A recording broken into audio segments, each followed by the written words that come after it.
Днес е голям празник. Животните от саваната се събират от подножието на горната скала. Те празнуват раждането на малкото лъвче Симба, син на цар Муфаса и царица Сараби. Зебри, слон, жираф, всички животни са там. Само един лъв не участва в церемонията. Това е Скар, братът на Муфаса. Скар мечтал да стане цар, но сега разбираш, че това е невъзможно. Когато Симба порасне, той ще наследи баща си Муфаса на лъвския трон и Скар е измъчван от завист. Времето минава.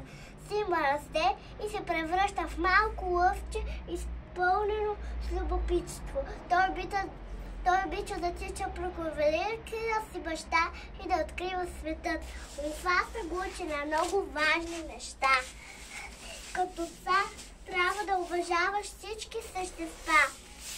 От смирената мравка до пъргавата антилопа, му обяснява той. Всички сме важни, полезни и всички имаме предназначение.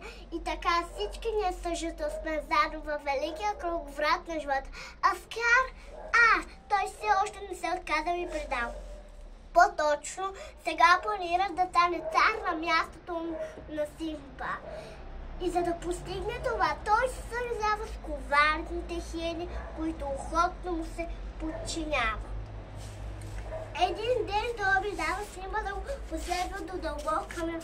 Спри тук и чакай, казва той на лъвчето. Баща ти има прекрасна изненада за теб.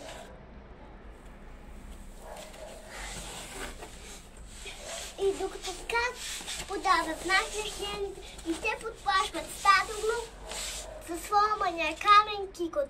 Животните се струват викнено в хармония и помощ. Симба в голяма опасност да бъде стъпкан и да се превърне на пистил под копитата й.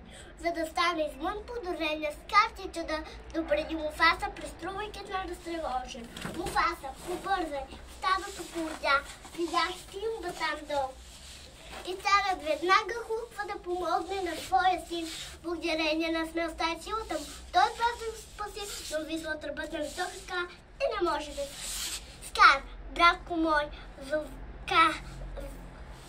зове Муфаса. Но Скар не само не го спасява, а даже се прави и че не го чува. Така и в края на великия Муфаса. Симба, какво направи? Пита Скар, приближавайки се до лъв. Царят е мъртъв. Ако не беше ти, той все още щеше да е жив. Госърдечният Скар кара Симба да повярва, че случилото се е само по негова вина. А сега какво ще правя? Пита се отчаяното лъвче. Бягай от тук, Симба. Казва чичо му, който всъщност иска да се отърве от него. Бяга и никога не се връща.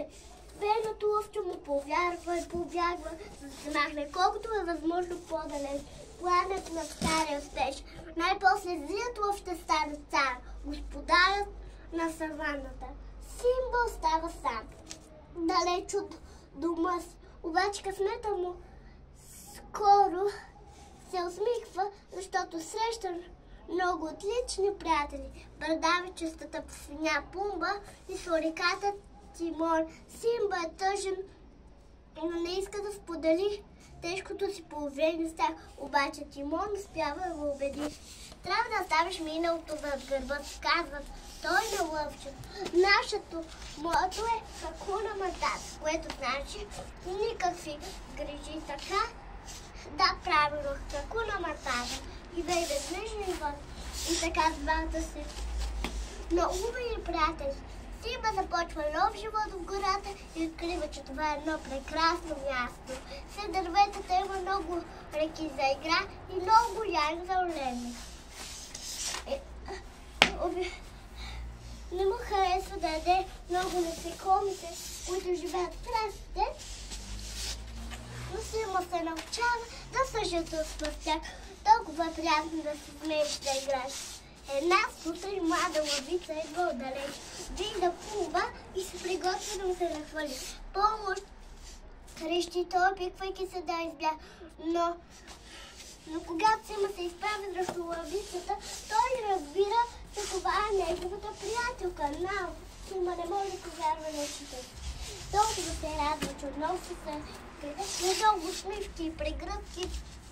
Нала поглежда сериозно приятеля си и му разказва, че откакто Скар е станал цар, Савана да се превърнал на тъжно място. Той остави Хени да поемат контрол в лъвките дни, обяснява тя. Няма вече нито храна, нито вода. И ти си единствената ли на нея.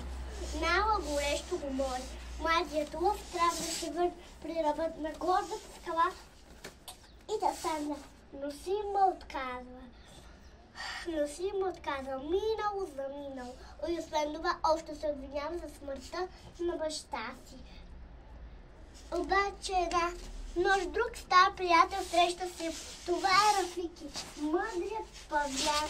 И където Рафики сочи и с усмивка, Рафики сочи към небето, където сред звездите се образува голям сиящ облак. Облакът образува лицето на Муфаса.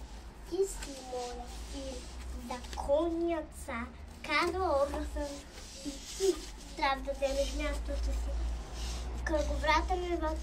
Да, сега вече Симба знае какво да направи. И знала, че моли Пумба, той се връща в лъвките дни в своето царство. А в саваната се разразява ужасна буря.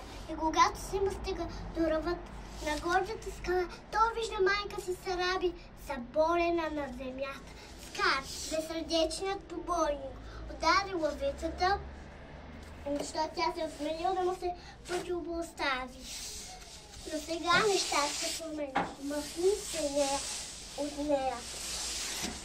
Изръмжава Симба, предизвиквайки чичо си. Скар е изненадана, го види отново. Но да го обезкуражи точно на този задъгът, в който умира Муфаса.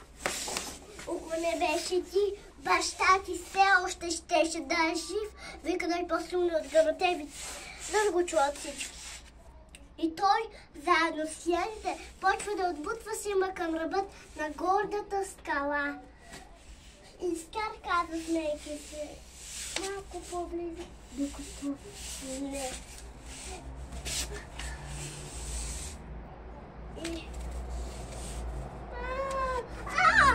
Паяк! Не е паяк, пухче, това. Айде докажи приказката тази. И той заедно с хиените почва да отбутва Симба към ръбът на гордата скала. Малко по-близо, докато не.